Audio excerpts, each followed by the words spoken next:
How fast is a starfighter? What speed does full throttle actually get you? This is a question that sounds quite simple. Just open a book and you'll find the number. I wish that was so. The journey to a sane answer could be its own saga. There will be conflict along the way, but when it's over, we shall have knowledge. Not just the official numbers, but a reason for them. We'll know why starfighters have to be this speed. Our first hurdle is that of context. Where are the starfighters when you measure them? Flying inside a giant battle station? Looping around capital ships at the edge of space? Inside the atmosphere of Bespin? All of these might produce different numbers. Type of atmosphere and altitude can really change things. For the moment, let's keep it simple. We have two environments, space and atmosphere. Let's understand those two before we complicate things. First, we'll tackle deep space. This should be nice and simple. There is no environment. Ship speed will be determined by the ship itself. How heavy is it, and how powerful are the engines? I'm talking about the big Carillion ships now. Those are the only factors you need to know. It's not that simple in Star Wars, unfortunately. This galaxy doesn't follow the same laws of physics. In the real world, it's very simple. When your engine is running, you go faster. Cut the engine and you maintain that speed. Constant thrust gives you constant acceleration. In Star Wars, it works very differently. Spaceships have their engines running at all times. Starfighters are treated like aeroplanes. Capital ships are treated like boats. Take your base of action!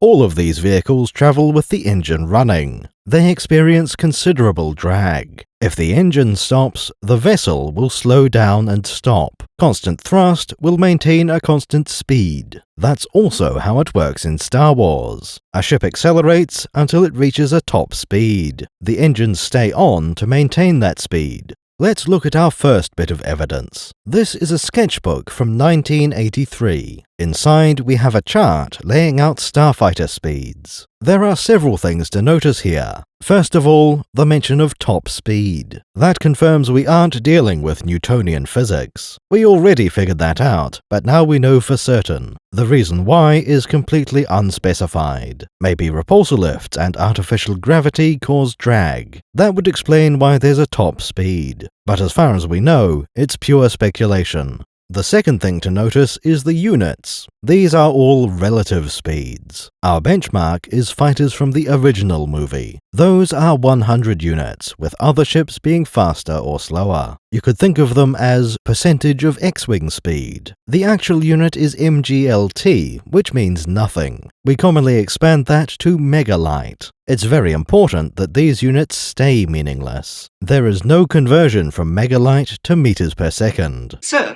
I am fluent in 6 million forms of communication. This signal is not used by the Alliance. That speed chart tells us about relative speed. It doesn't let us compare to Earth vehicles. That principle is followed, at least for a while. Moving forward to 1987, we encounter West End Games. Their RPG system needs to quantify everything. Ships are listed with a sublight speed, but this is given as a dice code, not in megalight. Once again, we do have hard numbers for ship speed. But what's 3D plus 2 in kilometers per hour? There is no conversion, and this is intentional. The RPG lets us compare ships against each other, but not against anything from the real world. It's not a mistake or oversight. These numbers are deliberately opaque. Not everyone sees the value in this obfuscation. The cross-sections books have a different philosophy. Starting with the prequels, they gave Earth units. The Phantom Menace gave speeds for air and ground vehicles. Pod racers and armored vehicles were given top speeds. Spacecraft had no such information given. The next two books are quite different. These ones give atmospheric speed for spaceships. More on that point later. They also list acceleration values for spaceflight. This shows an assumption of Newtonian physics.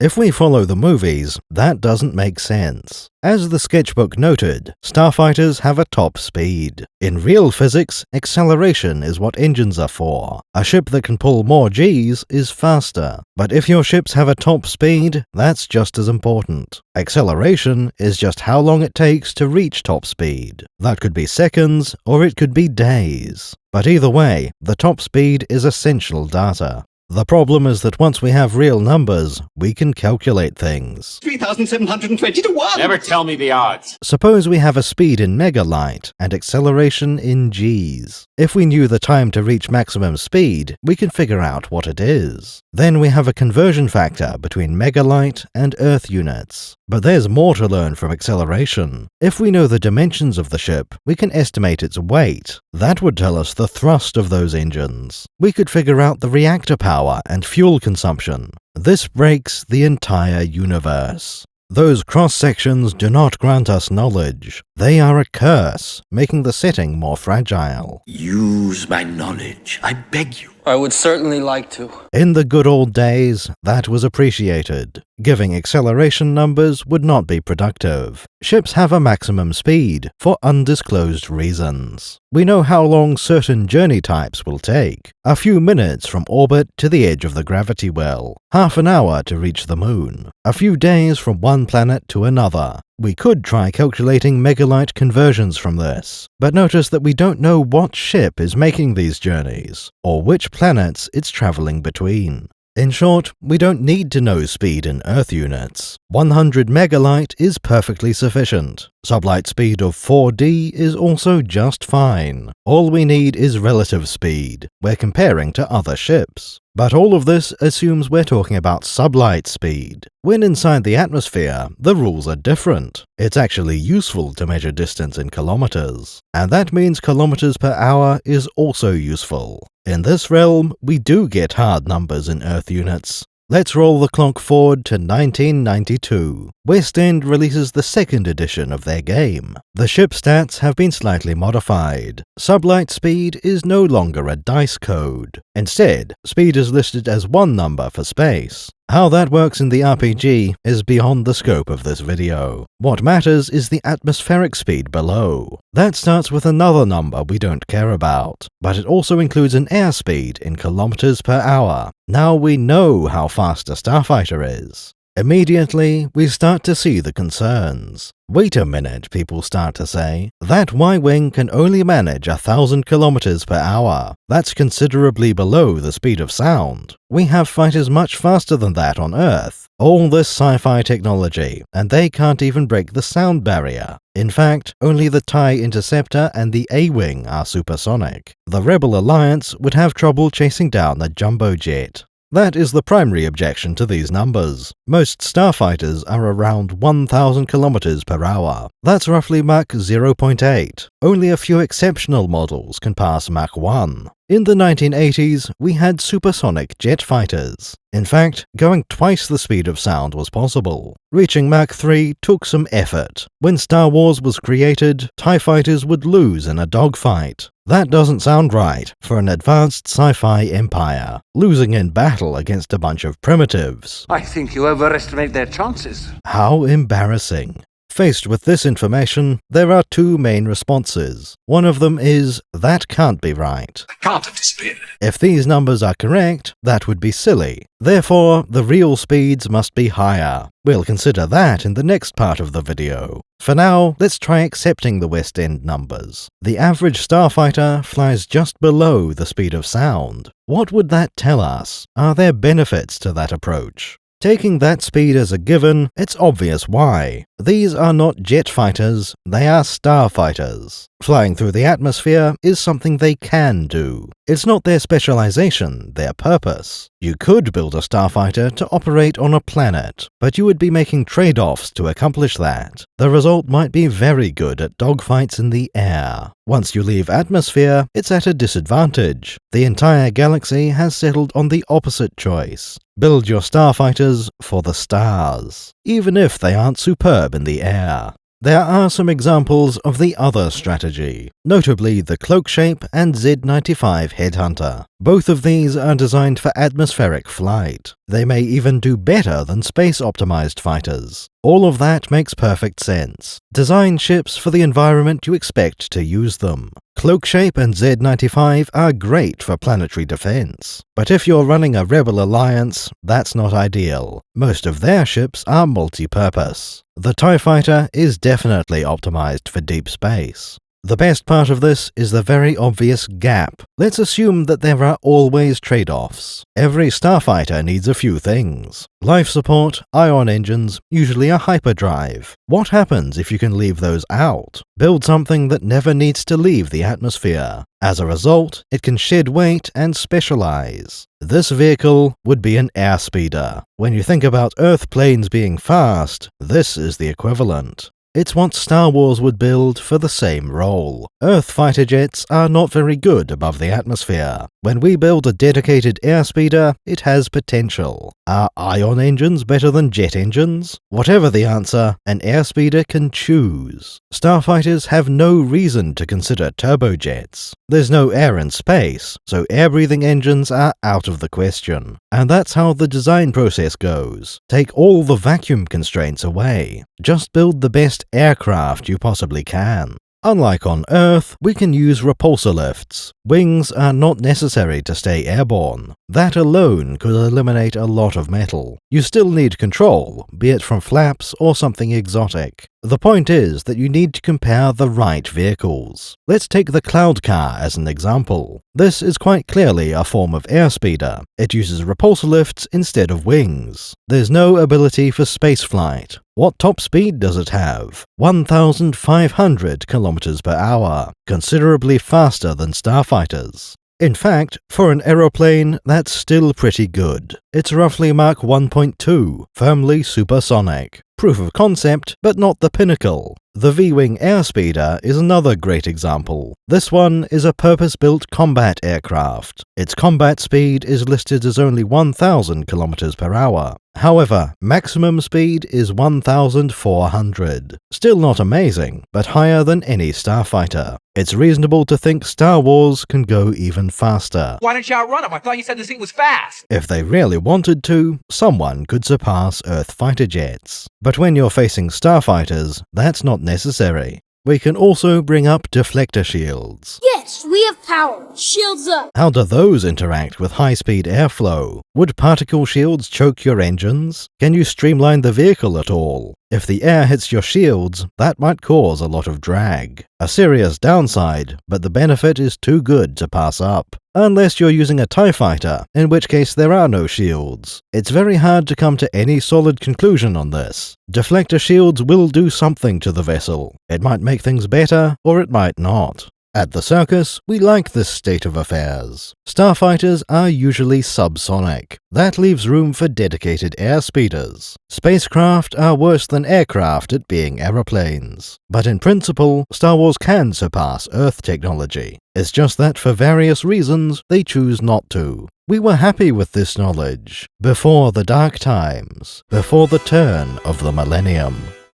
Perhaps you're in the market for a new starfighter. It's not a decision to be made lightly. What took us so long? I couldn't find a speeder that I really liked. This choice could shape the future of your organization. If only you had software to keep track of all this information. You and I can rule the galaxy. Make things the way we want them to be. Allow us to introduce Odoo, an all-in-one business management solution. Odoo has 45 open-source applications for you. These tools are all part of a single platform. Your data and operations will be centralized. Now you can keep track of the A-Wing and B-Wing projects. Make sure Admiral Akbar hasn't missed his deadlines. Princess Leia is wondering about Master Luke. He hasn't come back yet. These tools are seamlessly integrated with each other. The Starfighter project moves from R&D to manufacturing. You switch application, and the details are already available. In the past, your organization might be a pitiful band. Now it's grown into a proper alliance. As you scale up operations, Odoo grows with you. New applications can be added when you need them. The first one is free for life, including unlimited hosting and support. For a modest subscription, you gain access to the entire set. Not everyone is from the same location. Maybe your HQ is on Dantooine, or it might be Hoth. Either way, Odoo is configured for that. Automatically adjusted for local currencies and regulations. Republic credits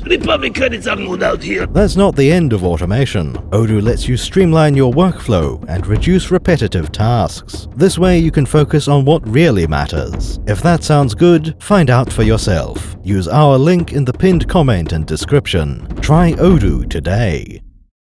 As the prequels were being released, so were some new books. This included 4 entries in a series of cross-sections. The first 2 were absolutely fine. They had useful information, overall an excellent product. These covered the original trilogy and The Phantom Menace. The author was David West Reynolds. I had drawn a cutaway lightsaber when I was 13 years old. I went and dug that up in my files. They handed that plan to ILM, and the ILM model makers built the lightsaber. Unfortunately, he did not return for the next movies. No, there is another. Episodes 2 and 3 had a different writer, a chap named Curtis Saxton. For the most part, Saxton was adequate. He was able to follow the style of David West Reynolds. You might have a minor preference for one or the other, but broadly, all the text is perfectly functional. The problem with Saxton comes from the content. He makes a few claims that make one raise an eyebrow. Blasters traveling at light speed, that has implications. This phrasing could imply hyperspace doesn't exist. Ultra-dense fuel silos would change things, but these details could be excused. The real problem with Curtis is the numbers. My God. He really seems to like numbers, which is fine, except that he likes the big ones. Mr. Saxton was allowed to print some big numbers. Now, matches are worse. We immediately see problems with ship specifications. How fast do you think the senatorial barge is? Apparently, it's around Mach 1.6, 2,000 kilometers per hour. That's precisely twice as fast as a Y-wing. Kind of strange to give it that much speed. This is an unexpected move. Flipping a few pages ahead, we find the answer. This was not a fluke or a misprint. Why is a passenger transport faster than a starfighter? Because Saxton never got his hands on the Y-wing. On the Delta 7, he reveals what he thinks is reasonable. The Aether Sprite can reach 12,000 kilometers per hour. That's just below Mach 10. An aircraft that flies 10 times the speed of sound. It's also 12 times faster than the Y-wing. The Delta 7 looks pretty fast, but not that fast. This same idea carries over to most of the book. That needle-shaped Naboo yacht, 8,000 kilometers per hour, which is to say, Mach 6.5. How about the escape ship of Count Dooku, 1,000 miles per hour, Mach 1.3. Geonosian starfighters are by far the quickest. How fast do you reckon, Obi-Wan? Over 20,000. 20,000 kilometers per hour. That's 16 times the speed of sound. We do not see this performance in the movies. There is only one exception in the book. Slave 1 is much slower than the others. Its maximum airspeed is 1,000 kilometers per hour. Why would this ship be so different? Because we already knew something about it. Slave 1 is as fast as an Alliance Y-wing. Saxton had no control over this fact. This is outrageous. It's unfair. He also didn't get to establish how fast a Y-wing is. There was no reason for him to mention them in the book. That means he can't retcon the speed to his liking. That's why Slave 1 has a normal West End speed. Things do not improve in the Episode 3 cross-sections. It opens with another of those big numbers. Venators burning 40,000 tons of fuel per second. On the bright side, we no longer have weapon energies. Episode 2 was full of megajoules and gigatons. These are, broadly speaking, not accurate. The only reason you'd want these numbers is for internet fights. My blockade runner can totally beat your Enterprise. In those cases, you would thank Saxton for his big numbers. You open his book and point at the big number. The other guy admits that number is big, and you are victorious. But a better solution is to avoid those situations. You can't win, but there are alternatives to fighting. Some of us don't want to see Princess Leia in a fistfight with Captain Kirk. Unfortunately, the weapons are the only improvement. Saxton has not changed his mind on airspeed. The Arc 170 is listed at 44,000 kilometers an hour. That's just under Mach 36. The Alpha 3 Nimbus is even worse, 52,000. That would be Mach 42. Oddly, the Eta 2 Actus is much slower, only 15,000 kilometers per hour. It's a little faster than the Delta 7, Mach 12 instead of only Mach 10. Droid vessels are back to his usual tricks. The Tri-Fighter can reach 37,000 km per hour, a nice round Mach 30. The HMP gunship is almost as fast as the Actis, 14.2 thousand kph, 11.6 times the speed of sound. The Invisible Hand and Theta shuttle are slower again, only 2,000 km per hour, twice as fast as a Y-wing, Mach 1.6. Technically, the escape pods have the biggest numbers. These are 40 and 70,000 kph. But since these are hell pods, it's more plausible. They don't need to fight at those speeds. The real peak is when we visit Utapau. Those escape pods don't look so fast anymore. The local P-38 is the second fastest vehicle, 61,000 km per hour. This is getting ridiculous. But it doesn't stop there. The Techno Union have a starfighter. Theirs can manage 62,000 km per hour. That's enough to cross the line into Mach 50.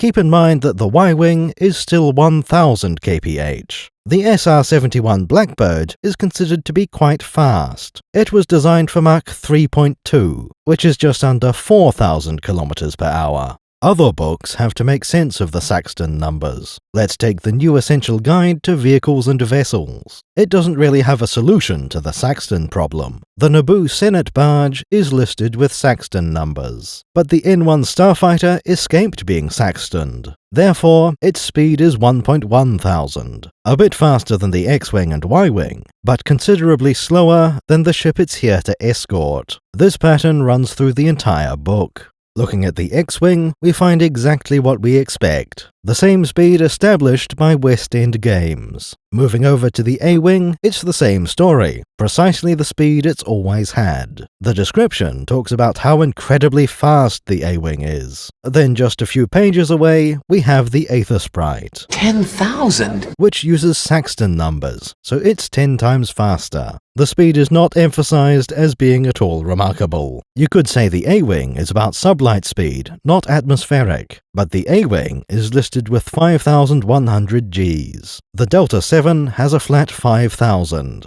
and the Actis gets 5,200. We cannot accept both sets of numbers. Nobody would build a fighter that can't break the sound barrier. What if your opponent happens to hit Mach 50? You couldn't sell a starfighter with original trilogy speeds, not in Saxton's universe. If it's a fast ship. Why would Jango Fett accept a subsonic vessel? It's only as fast as a Y-wing. But Padme gets one ship that's twice as fast, and another that's 8 times faster than Slave 1. That Techno Union Interceptor, 62 times faster than a Firespray. Curtis Saxton broke the universe. Fixing it would take a magician.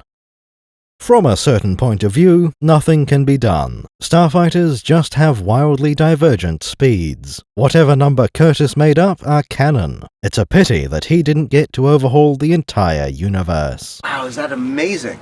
That is crazy.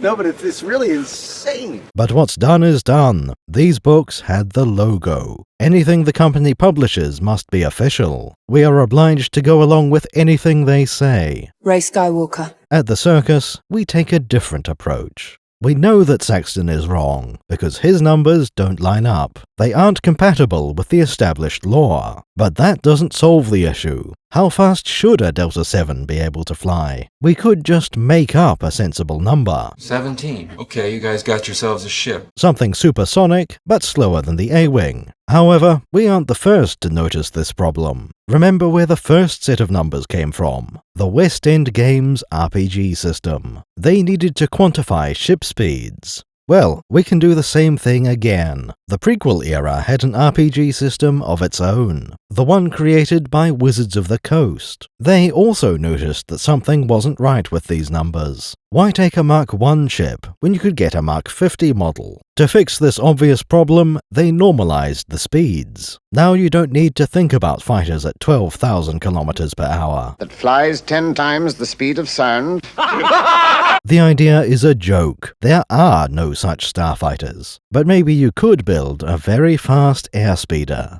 Let's take a look at what they did. The first example we saw was the Naboo senatorial barge. It was listed as 2,000 km per hour. We don't have any stats for that ship in particular. However, several vessels had that same airspeed. We do have stats for the Theta-class shuttle. That one can now reach 825 km per hour, less than half the speed Saxton gave it. We can assume anything else listed at 2000 is now 825. The next example was the Delta 7 Aether Sprite. This one used to be listed as just under Mach 10, 12,000 km per hour. Now it's down to 1,150, just below the speed of sound. We might have nudged the speed up slightly more, at least let it cross the sound barrier. This speed is identical to several other starfighters, the Z-95 Headhunter and the V-19 Torrent. It's also close to the Naboo N-1. Again, we might have adjusted the numbers slightly, but at least we agree on how many digits long. We then encountered the Geonosian starfighter. This used to reach 20,000 km per hour. Even Master Yoda doesn't have Speed capabilities that high. Wizards of the Coast reduced that to 1/16, now only 1,250, over the sound barrier by the narrowest of narrow margins. The Nantex class remains one of the fastest starfighters. In fact, it's arguably doing better now. 20k isn't so impressive when others are doing 60k, but if you're supersonic and nobody else is, that's something to boast about. Moving on to Revenge of the Sith. This is where things are turned completely upside down. Saxton was clearly not satisfied with his last book. There were some big numbers, but not nearly big enough. 12 and 20,000 aren't all that big, but he was constrained to plausible development. The Actus is an iteration upon the Aether Sprite. It's only plausible to nudge the airspeed up a little bit, from 12,000 to 15,000, though we do have to question why the Delta 7 was so slow.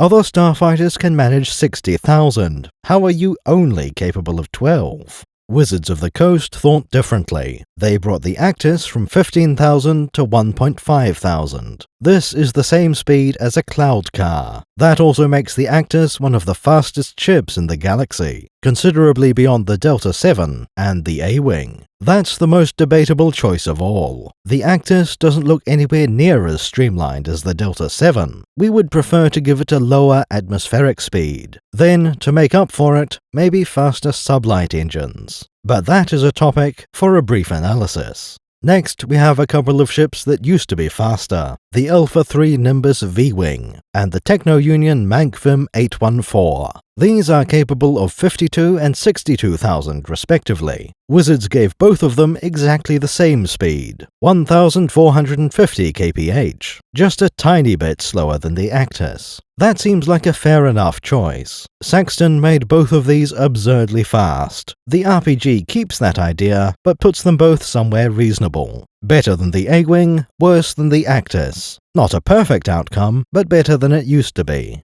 The Techno-Union fighter was the fastest, but right on its heels, Saxton placed the P-38. Wizards of the Coast were not so generous. Its normalized speed is 1,200. That sounds very slow, if you're expecting it to be the best. Keep in mind, the standard TIE fighter is the same speed. Utapau has an exceptionally fast ship. It just isn't the second best in galactic history. We've preserved the character of the original vessel. Now it's a remarkably good local starfighter, which, frankly, is what it always should have been. There's one last fighter we need to adjust. The Arc 170, ancestor of the X-Wing. According to the cross-sections, it could do 44,000. Then the series left Saxton's field of influence. Suddenly, Incom forgot how to make a fast starfighter. The Z-95 and X-Wing were as fast as Star Wars ships. The prequel RPG fixes that inconsistency. It gives the Arc 170 a speed of 1,050. That number might seem slightly familiar, because it's exactly the speed of an X-Wing. We should point out that the other ancestor is the Z-95. It has always been 1,150 kph, the same speed given to the Delta 7 and V-19. It does make some sense that the Headhunter would have an advantage. The Arc 170 and the X-Wing are starships. They have their own hyperdrives. Deep space combat is expected, whereas the Z-95 is built for atmosphere. Airspeed peaking here is quite reasonable. While we're on the topic of ships designed for atmosphere, let's cover one possible objection. These are spaceships. They need to reach escape velocity. How could a starship be slow at flying? This is a very tempting idea, but we don't think it holds water. Remember, these are spaceships. There's not a lot of air in space. That's why sublight engines are not given Earth units. Top speed is megalight, not kilometers per hour. Starfighters are optimized for deep space. But we should address the boundary, the edge of space, launch and re-entry. These situations might have you going very quickly, flying through the atmosphere at orbital velocity. Surely any spaceship must be designed for that. You'd be right, if this was our galaxy. In Star Wars, we have the power of repulsor lifts. Wings are not necessary to create lift. Atmosphere is also not necessary. Repulsor lifts work when you're inside a gravity well. That happens before you hit the atmosphere. This makes Star Wars very different. Any ship with repulsors has no need to aerobrake. They can slow down from orbital velocity long before hitting atmosphere. If that's not possible, you have serious problems aboard ship. In theory, you can build a starfighter with ablative heat shields, but that would add a lot of weight for no benefit. Just use your repulsors to slow down. You needed those anyway, so there's no added mass. In other words, we don't think being a spaceship is relevant. Slowing down to subsonic airspeed would be normal.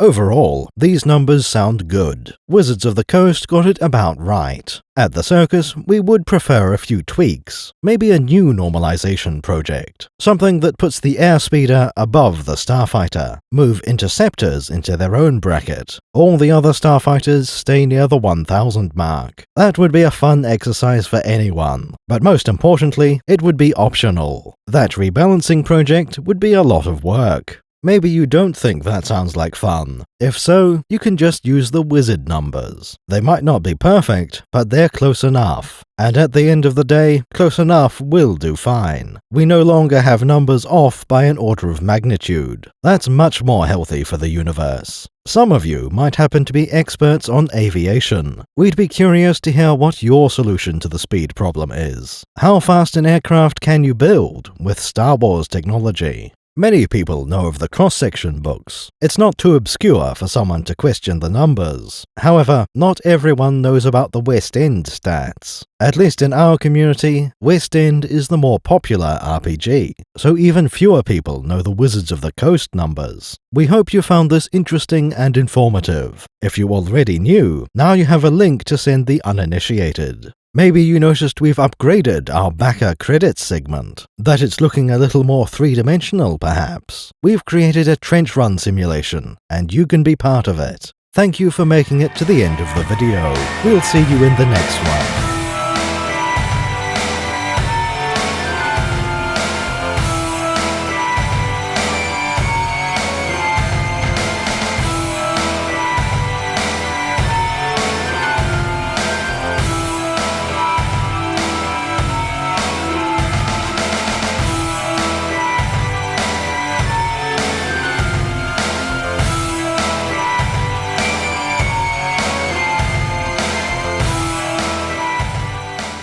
There are two ways to support us. Become a patron at patreon.com/thebreadcircus, or become a YouTube member by clicking the join button. Alternatively, subscribe, like, and comment. Only the former options guarantee that your name lives on in history. Everything else is embarrassing YouTubey stuff. What, you think you're some kind of Jedi waving your hand around like that?